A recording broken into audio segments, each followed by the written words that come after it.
be seated.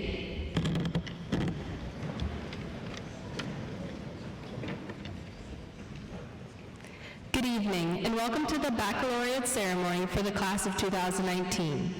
My name is Leah McNutt, and I am the president of Student Council.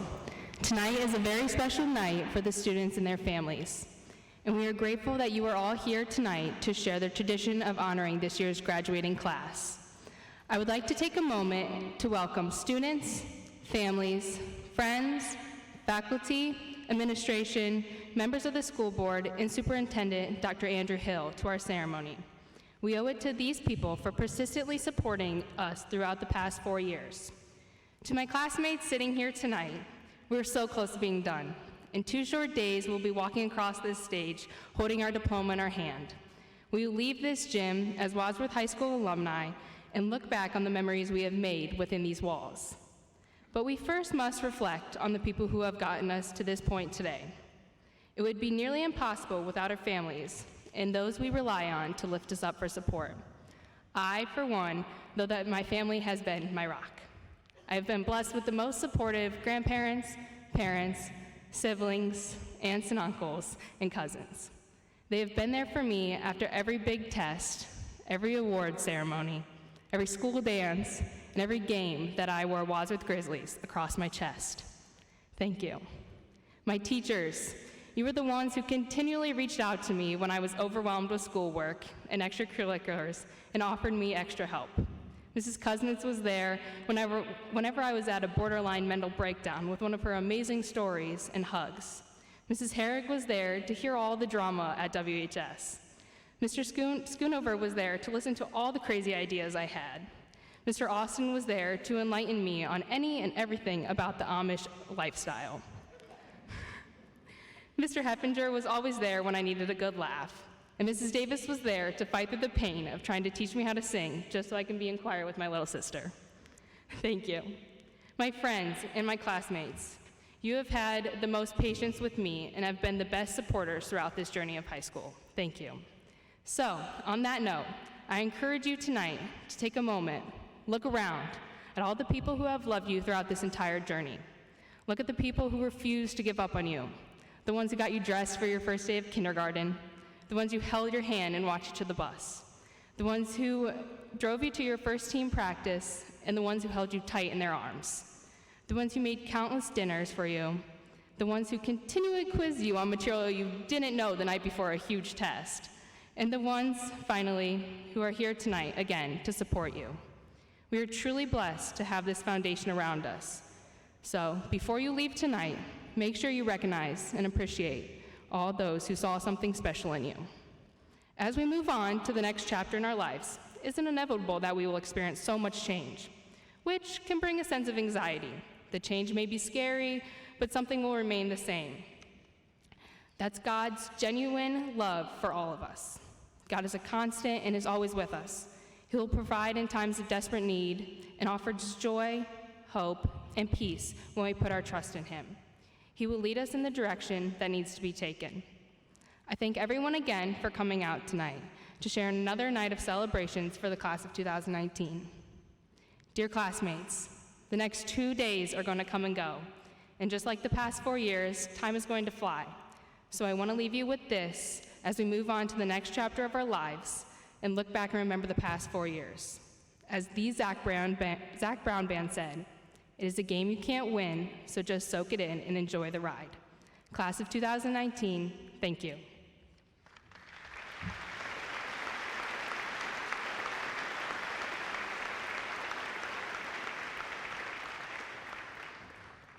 At this time, would members of the senior ensemble please join Mrs. Heyer?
At this time, would the members of the senior choir please join Mrs. Davis?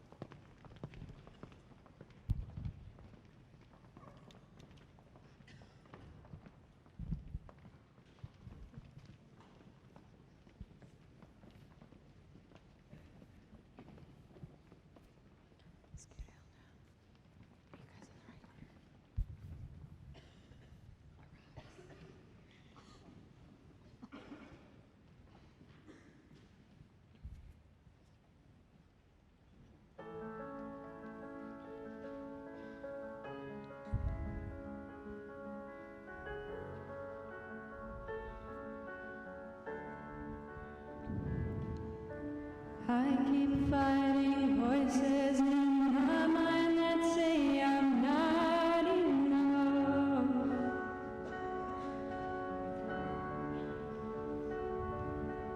Every single lie that tells me I would more than measure up.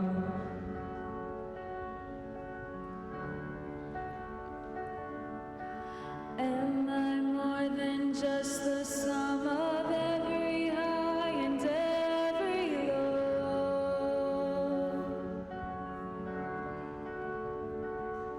Remind me once again just who I am, because I need to know.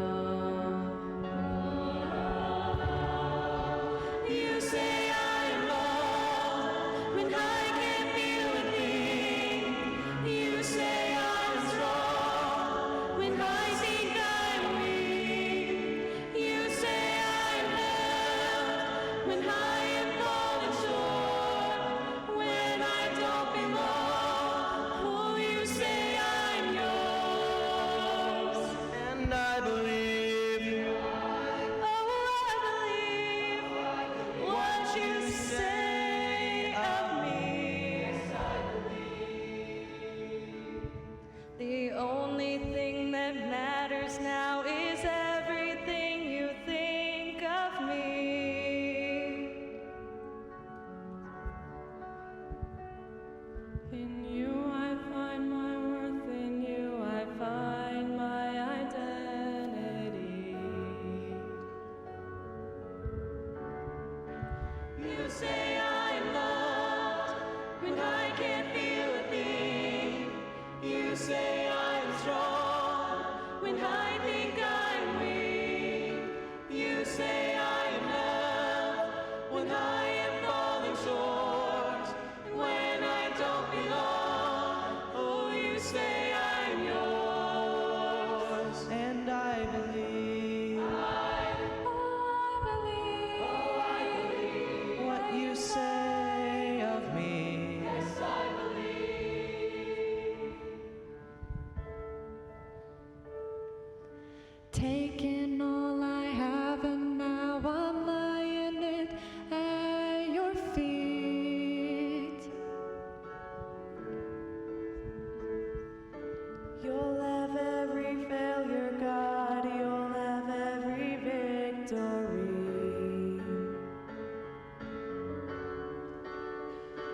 Oh, you'll have every failure, God. You'll have every victory. Oh, you say I'm loved. Yes, I believe. Oh, I believe. You say I'm loved, and when I don't belong. And I believe. I believe what you say of me.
Before the introduction of our guest speakers, the class of 2019 would like to welcome local clergy who have taken the time out of their busy schedules to join us tonight for Baccalaureate.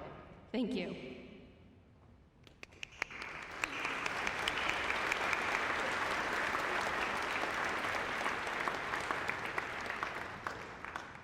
I would like to introduce Mike Mosier as our guest speaker for tonight's Baccalaureate. Mr. Mosier has been a teacher for the past 14 years and is currently teaching at Wadsworth Middle School, as well as being the boys basketball coach at Wadsworth High School. Mr. Mosier is a 1997 graduate of Wadsworth High School and went to college at Taylor University. Mr. Mosier is married to his wife, Allie, for the past 17 years and has 4 children, Ben, Natalie, Andy, and Sam. Please welcome Mr. Mike Mosier.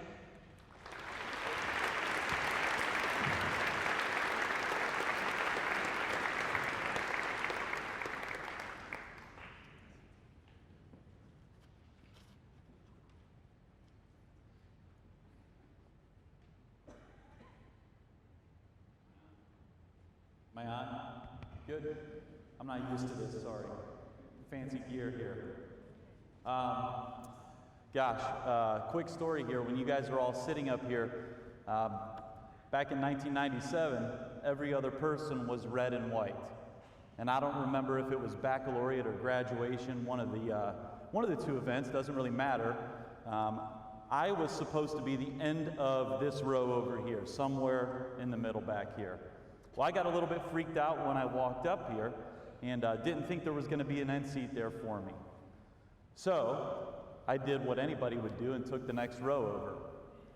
Well, as you can imagine, there was one seat where I was supposed to be down here. I got down there and started my own row, which also started my new color too. So they went all red, then white, and then I started a whole new color row. So that was my story of being in a gown. So guys, be thankful that you're all in red. I want to thank Tim Beck for the opportunity to do this. Tim Beck's with the Methodist Church. He approached me about getting up here and speaking to you guys. I don't know if at first I should say thank you to him, because it honestly scared the daylights out of me, and it's still pretty freaky to be up here in front of you. But I do want to thank him for the opportunity, because I can't think of anybody else who had you guys back in the middle school, a lot of you guys even in elementary school, and here I am getting to speak with you one more time. So I'm thankful to Tim for that opportunity to get up here. Thank you to the parents. These kids are awesome. I know I probably had, I'm just looking around here, probably more than 75% of them, if not closer to 90% of them in class at some point. Pretty overwhelming watching you guys walk in. I'm tearing up already watching this, just going, holy smokes. Unbelievable. It's kind of speechless, guys, sitting here in front of you. So I'm proud of you. I'm thankful for the opportunity to have worked with you guys. And here we go.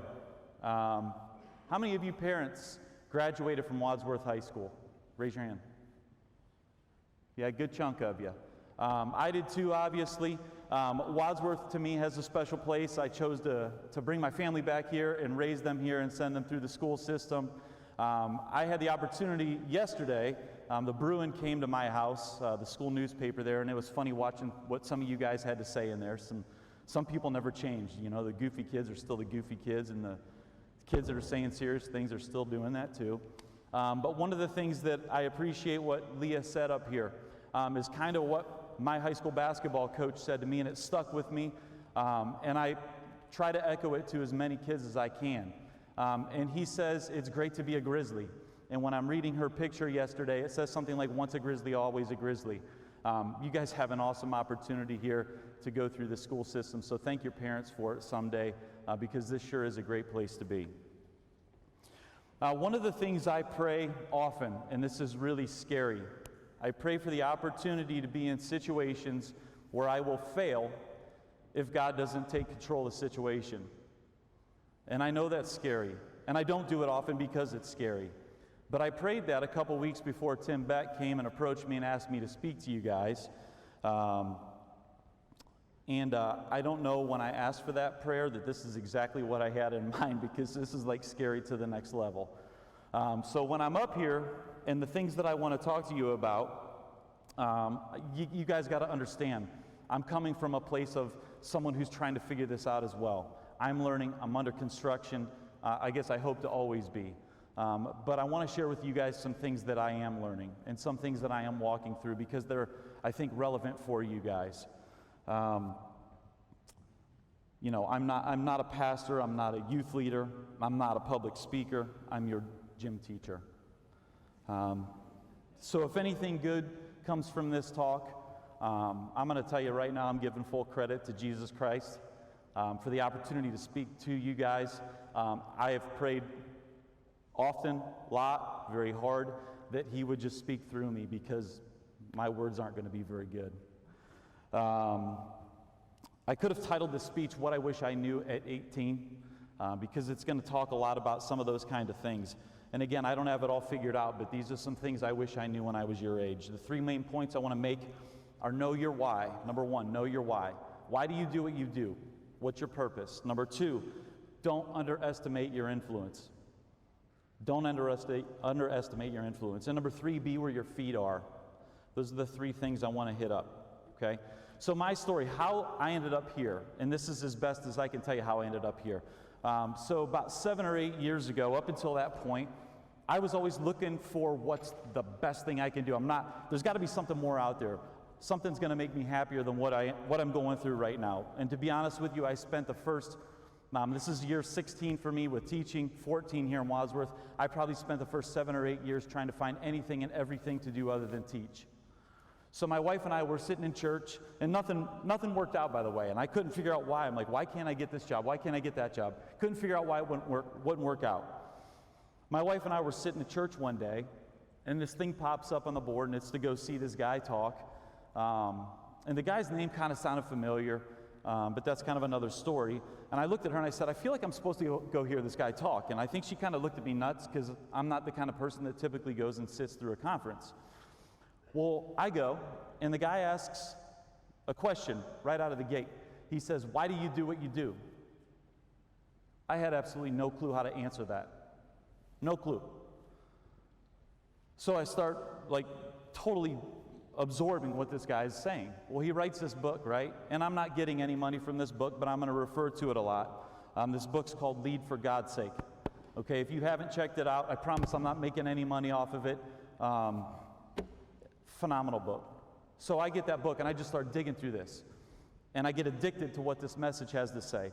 And I start going on and on and on, reading, and I want more, and I want more, and I want more, because I want to know why I do what I do. And I'm glad that I did. I've passed that book on to, I'm going to say a minimum of 30 people, maybe 40, maybe 50 people I've given that book away to because of what it did to my life. So I want to talk to you guys about some of the things that I've gathered from this and some of the things that it's led me into. Side note, that book got into somebody's hands, got into somebody's hands, got into somebody's hands, got into Mr. Tim Beck's hands, and wanted to have a conversation with me, and that's how I'm up here, because he wanted me to give some of the meat of that book, right? So here we go, side note, don't ever be afraid to ask for help either. So he asks me, will I do this talk?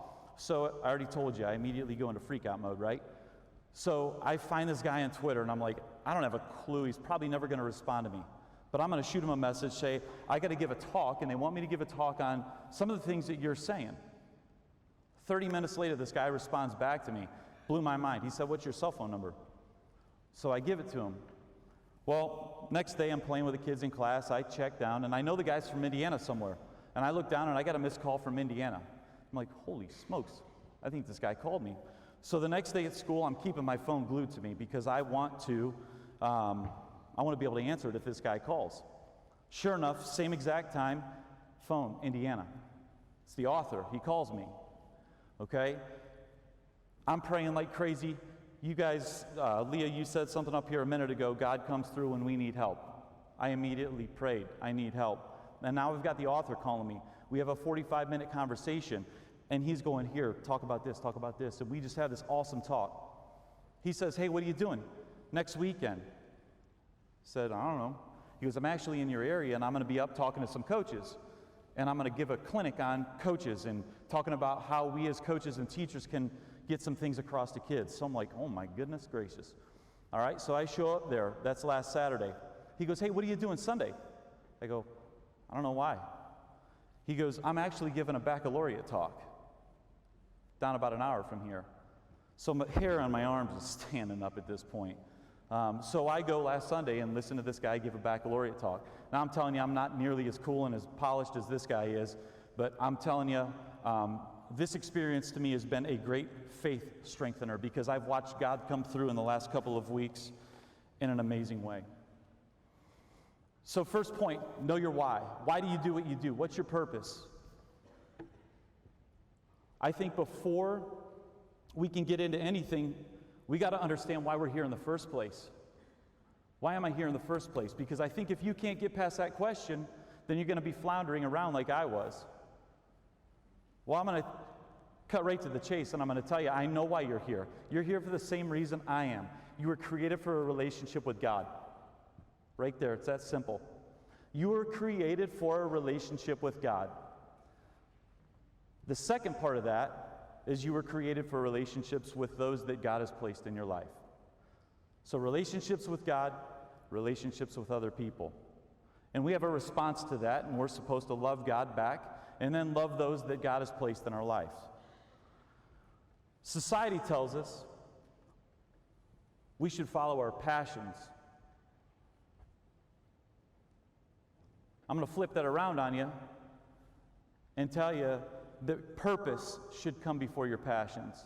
Purpose should come before your passions. Understand your purpose, then the passions will line up. The dictionary defines purpose as the reason for which something is done or created, or the reason for which something exists.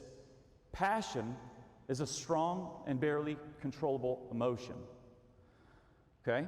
So think about this. Your passions as a 17 or 18-year-old kid are different than mine as a 40-year-old, are different than my parents as, I don't want to throw their age out there, okay?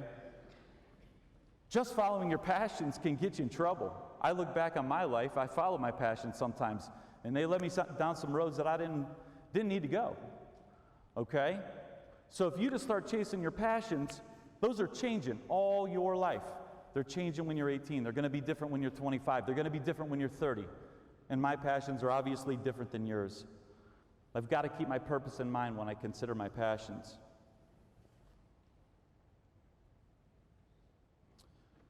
So our response to that, our response to God creating us for Him, is to love Him back. Is to love Him back. I personally wrestle with that. And I still do, and I'm getting better at it. I wrestled with what they were saying over here in that song just now, that God loves me. I wrestled with that because when I grew up, I felt like God was this big guy ready to just pound on me anytime I stepped out of line. But I'm coming to understand that that's not God. I read a guy by the name of Brennan Manning, old dead guy right now, okay? But he had a great quote, and I'll never forget it, and it says, God loves you as you are, and not as you should be, because you're never going to be as you should be. I want to say that again. God loves you as you are, and not as you should be, because you're never going to be as you should be. And that is starting more and more and more to impact my life, and I'm starting to grasp that more. And I pray that you guys understand and comprehend God's love.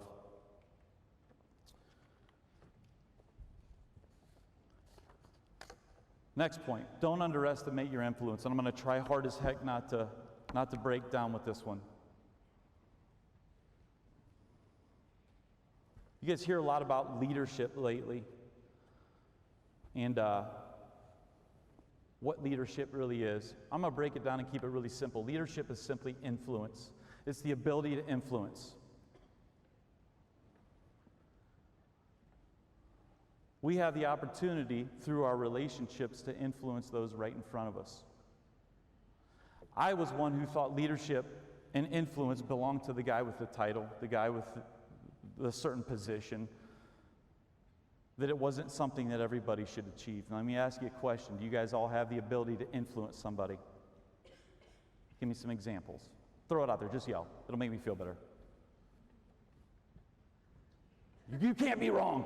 Don't. Your friends, awesome. Thanks, Will. What else? Teammates, cousins, family members, community. Ooh, there we go. I'm going to stop with that one. Good. Okay. Because most kids, so I read to my classes now, and they think I'm nuts, and I don't really care. So we read. We read once a week, and that sounds really weird for a gym teacher to be reading, but we do read because there's more important things that going on than what goes on in a gym in a typical day. So kids don't quite understand that their influence can impact people older than them.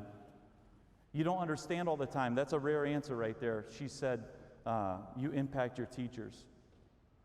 Okay? I want you to understand that influence is not a position, it is not a title. You all have the ability to do it. You all have the ability to lead. I don't care if you're a vocal person, I don't care if you're a quiet person, you all have the ability to influence. 2:30 today. I'm totally freaked out about coming here. It's the end of the day. I'm going nowhere but home just to sit and be scared to death to get up here right now. Okay? So 2:30 today, I get a kid come up to me. And there's more to this story, but I can't share it. There's more to the story. This kid comes up to me at 2:30 today. She goes, "Can I talk to you after class?" I said, "Yeah." So we wait. Kids walk out. And I've been having conversations with this kid. She knows I'm getting up here, and she knows I'm nervous, and we have a good relationship. We communicate often that way. Neat kid. She goes, "Mr. Mosier, can I pray for you?"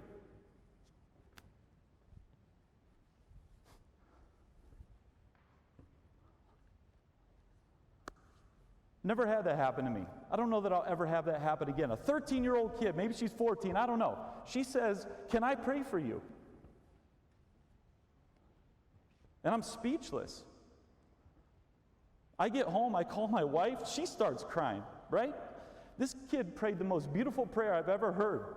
It spoke so eloquently through that prayer, guys. Influence. Influence. She allowed God to love me through her. And that's what it's all about. I influence you, you influence me. And who knows, it might just be one person, but that one person leads to another, leads to another, leads to another. And all of a sudden we got this big ripple cruising on. It was amazing. Absolutely amazing. I cannot wait to talk to that kid. And I hope she's sitting in the stands. I think she is. I need to give her a hug. True leadership is using our influence to help others. I like what Matthew 20:26-28 says. Whoever wants to be a leader among you must be your servant. Whoever wants to be first among you must become your slave. For even the Son of Man came, not to be served, but to serve others, and to give his life as a ransom for many. Last point I want to make. Be where your feet are. Be where your feet are. I'm guilty of this. Thinking about tomorrow, what I got to do tomorrow, what I got to do next week. But the problem is with that, it doesn't allow us to take advantage of the relationships that I'm talking about, that young lady did with me today. Looking ahead, not being right where your feet are, what is in front of you. Don't miss the opportunities right in front of your face. Choose your friends wisely. I've read several times that you become a combination of the 5 people you spend the most time with. That can be scary. Choose your friends wisely. 2 of the biggest influences you have in your life are your friends and the things you read. So I just told you what reading has done for me. I'm a big nerd now. Read good books. Character influences character. Choose your friends wisely. Choose to embrace the struggles in life. So many times I get frustrated when I watch people remove kids from hardships, and some of that, yes, I understand that. But some of it, you need to struggle through. Embrace the struggles. Because it's in the struggle where we grow. They're never fun, but they're a proven path to growth, and they will build you up. I'm going to read a quote from this book up here. You are where you are for a reason. And it's funny, I'm going to sidetrack here for a second. Some guy passed his book on to, he does gym floors for a living. And he took a basketball court and he cut a section of it out like that, right? And he took this quote right here at a time when I was struggling a little bit, but just starting to get the concept of this book. And he put this quote on there. You are where you are for a reason. You can either embrace it and strive to be your best where you are, or reject it and drag your feet through the rest of your life. Choose to be your best right where you are. And lastly, choose to pursue your best over the best. I don't know how you guys do it today. Social media is crazy. I'm not a big social media guy, but it's crazy. I watch the destruction and the path of destruction, I guess, and the mess that it leaves behind. Choose your best, not the best. The best is based on comparisons. We get distracted when we begin to look at others and try to pursue the best. And what that does is it takes your focus off your purpose. It gets to be a distraction. Stop the comparison game. God created you guys different. He created you guys unique for a reason. Stop the comparison game. You were called to be your best, not the best. Another quote from here, and I'm going to finish up. You were created by God for a reason centered on relationship. He loves you and wants to have a relationship with you. That's where everything starts. Your acceptance of and commitment to His gift of love must be your foundation in life. Everything must flow from that. So to leave you with this, 3 points I hope I was able to get across to you guys. Know your why. Why do you do what you do? It's really simple. God created you for Him. That's why you're here. Number 2, I pray that you guys will not underestimate your influence. I told you a story just happened today. Don't underestimate your influence. And number 3, be where your feet are. That's it.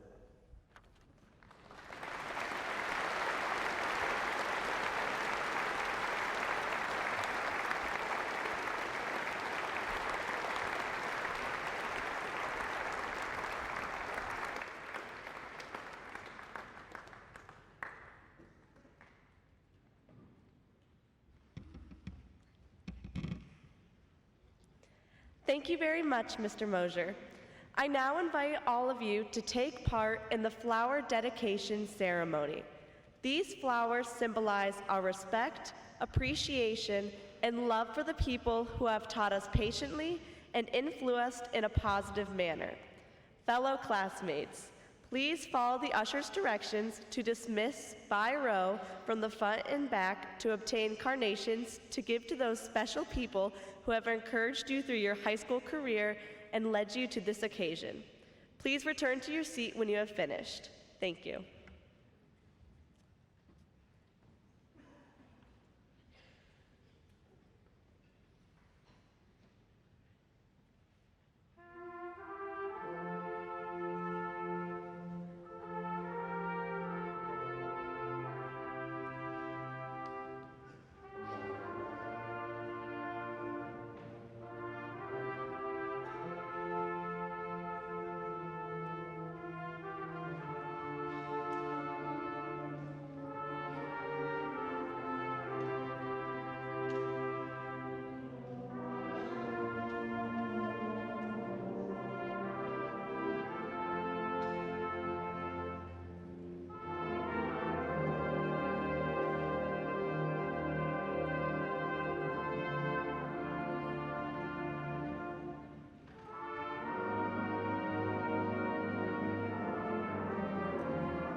I back on? Good. All right, let's finish with prayer. God, I thank you for the opportunity to get up here in front of these kids and just hang with them for a little bit. Some special kids here, and I pray that they too would come to understand how much you love them. And I pray that they would take that and run with it and love each other because you love them.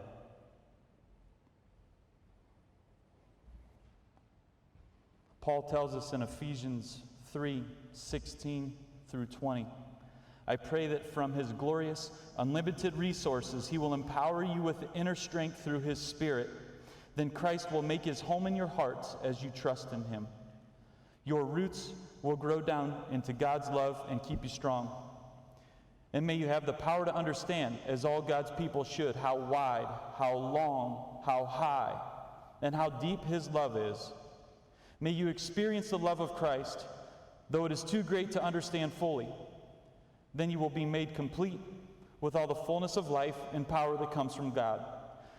Now all glory to God, who is able, through his mighty power at work within us, to accomplish infinitely more than we might ask or think. Amen.